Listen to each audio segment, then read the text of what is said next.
బయటికి కనిపించేదంతా నిజం కాదన్నట్టు వీడియోలలో చూసిందంతా మంచిదేం కాదు అని అంటున్నారు సీతక్క బాధితులు. ప్రజలకెంత చెడు జరిగినా మంచిదే గాని తనకు లాభం లేని పని చేయదట. మంది మార్బలాన్ని చుట్టు పెట్టుకొని ములుగు జిల్లాల గూండాగిరి నడిపిస్తున్నదట. జనం సావులకు కారణమవుతున్నదట. ఈ ముచ్చట నా సొంత కవిత్వం కాదు, అక్కడి ప్రజలే శవాలను పట్టుకొని రోడ్డెక్కి చెప్తున్నారు.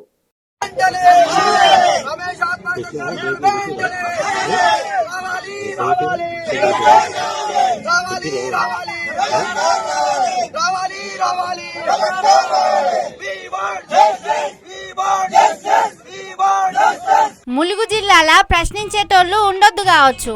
ఒకవేళ ఏదన్నా అడిగితే అగో గిట్ల అయ్యేటట్టే చేస్తారు కావచ్చు అందరినీ. చుక్క రమేష్ అనే ఓ పిల్లగాడు ఊరు గ్రూప్ లా ఇందిరమ్మ ఇండ్లు ఇచ్చుట్లా అన్యాయం జరుగుతున్నదని ఓ పోస్ట్ పెట్టిండట. గంతే ఇగో గిట్ల శవం అయ్యేటట్టు చేసిండట సీతక్క అనుచరులు. అందుకే మాకు న్యాయం చేయండి మహాప్రభు అని శవాన్ని పట్టుకొని రోడ్డెక్కిండ్రు. తప్పును తప్పు అంటే సావును కండ్ల చూస్తారా మంత్రి సీతక్క ఇలాకాలా అని అడుగుతున్నారు. ఎన్నికల ముందు ప్రశ్నించే గొంతుక అనంటే ఓట్లేసి గెలిపించినాం. ఇప్పుడు తన తీరుగా ప్రశ్నించితే ఇగో గిట్ల చేయిస్తున్నదని లొల్లి చేసిండ్రు. ములుగు జిల్లా గోవిందరావుపేట మండలం చల్వాయి ఊర్లో ఉండే చుక్క రమేష్ ఇందిరమ్మ ఇండ్లు ఇచ్చుడులా అవకతవకల మీద ప్రశ్నించిండట.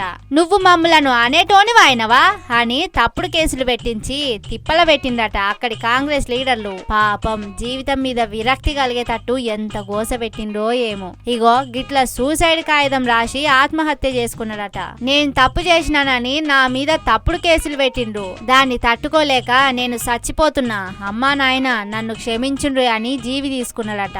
అంటే ములుగు జిల్లాల ఎట్లున్నదో చూడుర్రి కాంగ్రెస్ వాళ్ళ అరాచకం. కండ్ల ముంగట అన్యాయం జరుగుతున్నా మనకెందుకని చూసి చూడనట్టుంటేనే అక్కడ బతుకుతారు అన్నట్టు చేస్తున్నారు. అట్లా చేసే కాంగ్రెస్ పార్టీ కార్యకర్తలను మంత్రి సీతక్క కాపాడుతున్నది. ములుగుల ఎసొంటి రాజ్యం నడుస్తున్నదో చూడుర్రి. ప్రశ్నలు అడిగితే ప్రాణాలు పోయేటట్టు చేస్తున్నారట.